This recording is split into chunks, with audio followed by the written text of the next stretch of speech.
통원이 되었으므로 제422회 제주특별자치도의회 제2차 정례회 예산결산특별위원회 제1차 회의를 하겠습니다.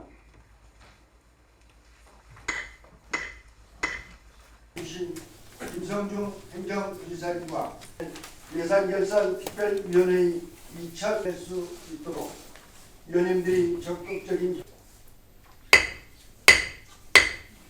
환자 이송 현황 최근 자료 그리고 지역경제 제도약의 발판을 마련하기 위한 세출 예산. 내년도 예산안도 채무 비율이 14.29%로 계획을 하고 있어 건전재정 기조를 유지하고 있다. 이렇게 말을 할 수는 있겠지만 향후에 세입 전망을 같이 고려해 볼 때 건전재정 기조는 유지하기 어렵다. 이렇게 본의원은 생각을 합니다. 그 이유는 고금리와 그다음에 부동산 거래 감소 등의 영향으로 지방세 수입 증가가 어려운 상황이다라고 본의원은 생각을 합니다. 너무 멀어갖고 안 될 것 같아서 제가 우리 상임위를 같이 하면서 이렇게 흥분을 한 적이 거의 없었습니다. 저희 질의할 때 예산이라는 게 저는 가장 중요하다고 보여지거든요. 민생 예산도 있는 거고 우리 의원들이 필요한 예산도 있는 거고 그리고 여러 가지 그 민원이라는 게 있는 거고 그렇지만 적용이 하기가 너무 힘들어갖고 만나보기가 너무 힘들어갖고 사실 저는 다 포기해버렸어요. 제가 힘이 없어서 도저히 못하겠고 죄송합니다. 왜? 만나고 싶어도 만나주질 않으니 적용을 시켜도 해주질 않느니. 우리 존경하는 박정 차입하는 금액이 금융이 더 많아요. 이런 문제에 대해서 한번 고민을 좀 해보시고요. 현재도 어떤간에 고금리 상태고 금리도 상승하고 있고 변동도 있을 수 있기 때문에 자금 차입에 대한 그 시점도 충분히 고려해야 된다고 저는 보거든요. 지방채를 많이 발행하면 그만큼 제주도민에 대한 고통을 주는 거잖아요. 여기 아닌 모든 분들이 다 갚아야 될 거예요. 정부도 지금 뭐 내년도 예산 어렵다고 하지만 그런데 국고보조금으로 지자체로 지원되는 국고보조금은 늘어나지 않았지만 총액으로는 제주만 지금 마이너스가 되는 거 아닙니까? 그런 거 보면 저희는 제주의 실적이 정말 안 좋다라는 생각을 할 수밖에 없고 그 역할에 행정부지사님의 역할이 조금 더 소홀하지 않았나 아니면 조금 아쉽다라는 말씀을 드립니다. 242회에 대해서 출퇴근에 문제가 있었는데 몰랐어요 이것도? 마약류 관리 이거 허술 문제부터 시작해가지고 몇 건이야 이게. 직원 승진 문제, 의약품 미등록 문제, 업무 추진부 사용 문제 이 모든 걸 잘 알 수 없다는 겁니까? 어떻습니까? 알 수 없는 구조입니까? 아니면은 우리 원장님께서 다른 일을 하다 보니까 모르는 겁니까? 임명되기 전에 지사님이 알았으면 재임명했을까요? 서귀포 의원장을? 이렇게 막대한 책임이 있는데 이에 대해 사과 표명했어요 안 했어요? 공식적으로 서귀포 의원장이. 그래서 공공자금을 위한 전망을 보니까 우리 향후 5년까지는 거의 이런 똑같은 금액을 유지할 것 같은데 그렇게 되면은 5년간 우리가 부담해야 될 이자만으로 한 2,055억 정도가 계산이 됩니다. 감당하기가 참 힘들지 않을까.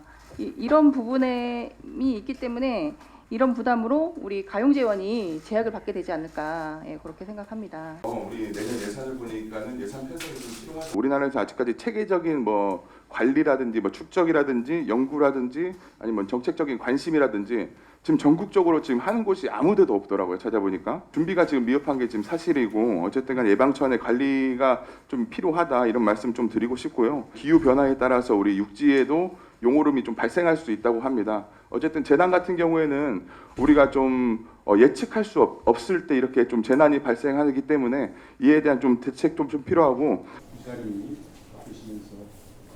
인원은 5년 사이에 650명이 증가했고 예산도 민간 딱도 2,300억 정도가 주액대 편성되어 있고 공무원 증원하는 것에 대해서는 제가 뭐라 그러지 않았는데 거기에 내용 속에 담겨 있는 것들 중에 하나가 치열한 경합 속에 올라와서 이렇게 공직생활을 하고 있거든요. 그런데 가면 갈수록 민간이 더 늘어난다는 것은 행정에서 너무 안일하게 생각하는 거 아닌가 그런 말씀을 아까 드린 거예요. 부지사님. 예. 네. 매장 입장에서도 매우 혼란스러울 것으로 예상은 됩니다. 그 과태료나 행정처분에 대해서는 신중하게 검토를 해야 되지 않을까 생각을 하고 있고요. 어려운 요건 속에서도 그 제도를 이행하고 계신 성실 이행장에 대해서도 그 지원 방안을 좀 신속히 마련하실 것을 안내해 주실 것을 부탁드리고 과태료 처분 등에 대해서도 신중히 검토해 주실 것을 당부드리면서 안녕하십니까. 국민의힘 이남근 의원입니다. 정책개발 청구를 청구인들이 하죠. 제가 이거 바로 들풀축제에 대해서 말씀드리겠습니다. 이번에 한 700명 정도 청구를 했는데요. 그 700명의 인원이 제주 녹색당에서 청구를 했어요. 저는 이런 부분이 상당히 악용될 요지가 있다. 1년 쉬는 것밖에 대안이 없었겠나 하는 이런 점을 행정부의 진심으로 말씀드리고, 글쎄요. 그러니까 좀 더 좋은 대안을 만들어서 들풀축제는 계속돼야 된다는 의견을 말씀드리겠습니다. 질의해 주시기 바랍니다. 행안부에 대한 입장들 이해할 것이고, 또 그런 속에서 지금 법률 개정안들이 나왔던 취지들도 이해할 것이기 때문에 그런 것들에 대해서 제도의 이제 특수한 상황들을 잘 설명하고, 그런 속에서 고향 기부금제가 지역을 살리고 좀 더 고향 사랑에 대한 그런 마음이 전달할 수 있는 실질적인 그런 제도로서 하기 위해서는 우리 행정부이사님이 좀 더 노력해 주실 것을 부탁드리겠습니다. 국민의힘 이정엽 광복회원 유적 전적기 순례 제로 3천만 원 하는데, 유엔 참전국 베트남 전적지 4,800 했는데 제로. 시간 관계상 다 나열은 못 하는데, 이 나라를 위해 희생하는 이 사람들이 밥을 일주일에 5번을 주는 밥을 산매로 할 정도면은, 이거는 우리가 어떤 변명을 하더라도 이해를 못한다 이 말이죠. 정민구 의원님 질의해 주시기 바랍니다. 공적기관이고 공적 시스템이 분명히 필요하다. 그래서 이사진 구성은 모르더라도 꼭 상임할 수 있는 이사진 한 분이 계셔야 된다. 그래야 그게 책임성이 담보된다. 이런 얘기를 했거든요. 그래서 저는 평화재단 조례 개정에서 나름대로 이사진에서 반발하고, 유족회는 또 다 나와버리고, 자 이런 식으로 재단 자체에 흔들림이 있다라면은 외부에서 공격하기가 쉽잖아요. 그래서 정치적이다 정치이다 하면서 지금까지 우리가 어렵게 만든 법 개정 자체도, 그리고 평화재단 위상 자체도 흔들릴 수 있다. 저는 이렇게 보여서 안타깝습니다. 이어서 안동수 의원님 질의해 주시기 바랍니다. 당연히 제주도에 도움이 되면은 적극적으로 가야 된다.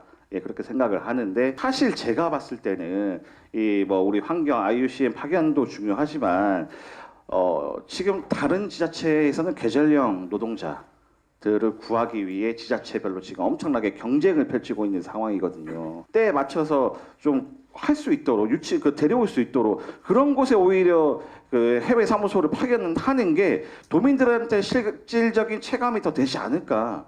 그런 부분들에 대한 투자를 하게 됐다는 말씀을 드리겠습니다. 멀쩡한 운동장 뚫고 전국체전을 위해서 3,000석 규모의 실내체육관을 만들고, 어떤 그 지역의 지역민들을 위한 시설이면은 충분히 공감합니다. 이런 것들이 검증이 좀 잘 안 되고 있다.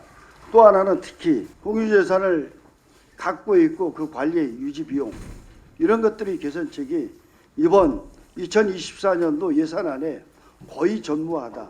지침이나 이런 거 지침으로 있으시면 정확하게 주시면 좋겠습니다.